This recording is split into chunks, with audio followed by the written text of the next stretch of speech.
Hey y'all, I haven't posted for maybe a day. I apologize for that. I just didn't know what to post. Today we're gonna be going over worldly things.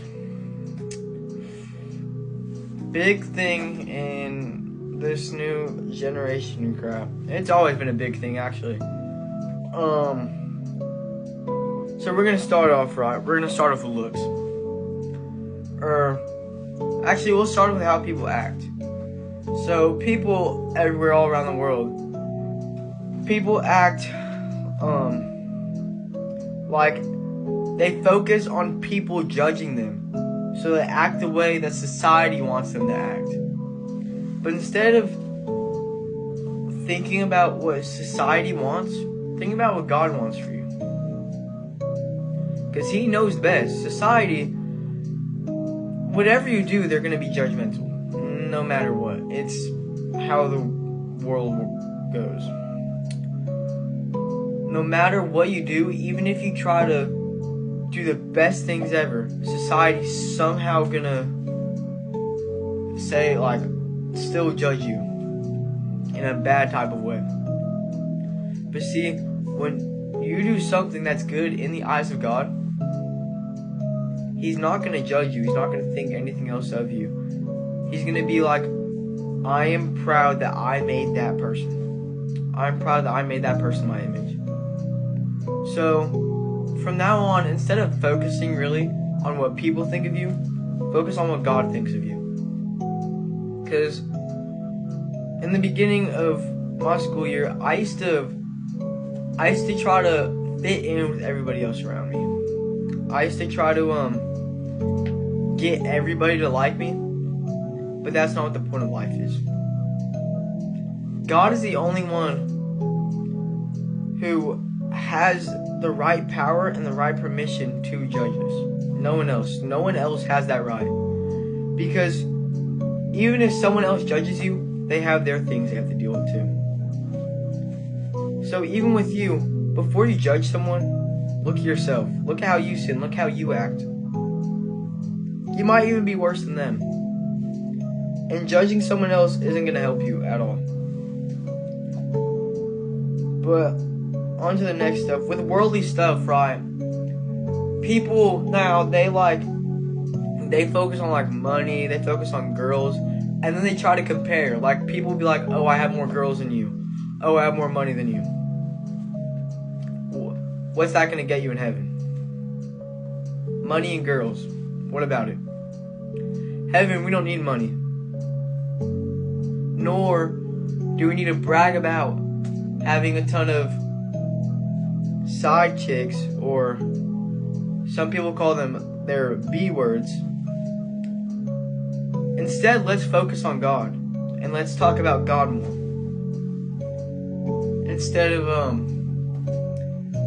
focusing on money. Because if you focus on money too much, you're turning that into your God. You're worshiping that. Because if you focus on money more than you focus on God, if you think money's the most important in your life, you're worshiping it. That's what worshiping is. It's focusing on something that you believe is the most important. That's why we should worship God. We should believe He's the most important. Because if we worship Him, nothing truly bad will happen in our lives. Maybe attacks from Satan. But if we truly believe in God, Satan can't beat us. He won't beat us. Even though we're human, we sin, Satan can't beat us. But anyways, I've seen where people, they also think that having sex even in the 8th grade is cool. Or vaping or smoking. None of that's good for you, first off. Vaping and smoking, everyone knows it damages your body, but people still do it because they think it's cool. It's not. Nor is drinking alcohol and getting drunk at the age of 13 or 14. It messes up your mind. That's how people get all crazy. Or doing drugs, same thing. And with sex, there's nothing cool about that. That's, if you think about it, kind of weird that you're doing all that kind of stuff when you're literally still a kid. None of us, at least at my school, are full-grown adults. So I don't get why we're doing all these inappropriate things when we should be focusing on God, not worldly things. Because see, that's what the devil tries to do. He tries to get us to start focusing on the world more so we get distracted from God. So we don't focus on God. And when we don't focus on God, there's a lesser chance we get into heaven. Because see, we have to not just believe in God, because in the Bible it says even the demons believe in God. We have to follow God. We have to follow His teachings. We have to put our faith in God that He will save us from the devil. But instead, we're too busy focusing about money, girls, sex, drugs, cigarettes, vapes, all that. Where's that going to get you in life? That's called peaking in middle school or peaking in high school. So instead of focusing on all the worldly stuff that's going on around you in your environment, be the change that the people need. Start showing people what God can do in your life. I try to show people, like, those of y'all who know me from like elementary school, like Parker, ooh, it was bad. It was bad. Y'all can agree with me on that. I still struggle. I'm gonna admit it. I still struggle. But I've shown what God can do to a person like me. He can change him just like that.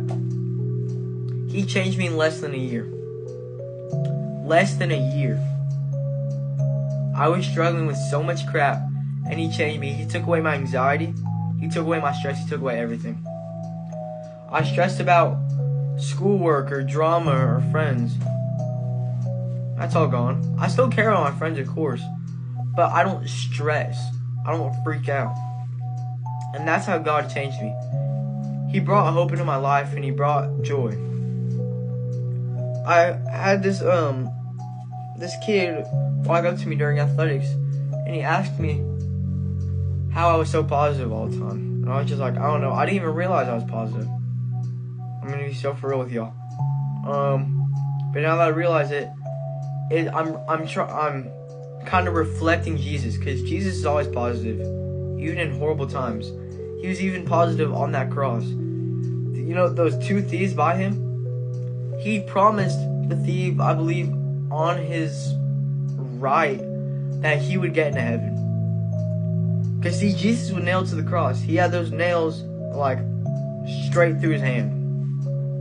And I'm pretty sure they dislocated his arms just so then he could fit on the cross. He was in so much agony and pain, but He still promised that person that they would make it to heaven. He forgave them, even though he was struggling with his own stuff. He carried our sin on His back, and we repay Him with worldly things. How would you feel if you gave someone maybe the greatest gift of all time, and they repay you back with like something horrible? Like, let's say you give them like a $10 million house. They gift you with a sock. A sock. That's kind of what we do to Jesus. Jesus gave us the ultimate gift. He gave us salvation that we needed to make it in heaven. And what do? We gave Him the worst gift of all time. We sin. We betray Him for the world. And there's no point in doing that. Anyways, I just want y'all to think on that, because it kind of gets really deep once you actually think about it. But I have like 30 seconds left, so I hope this teaches y'all something. That's really all for today. Peace.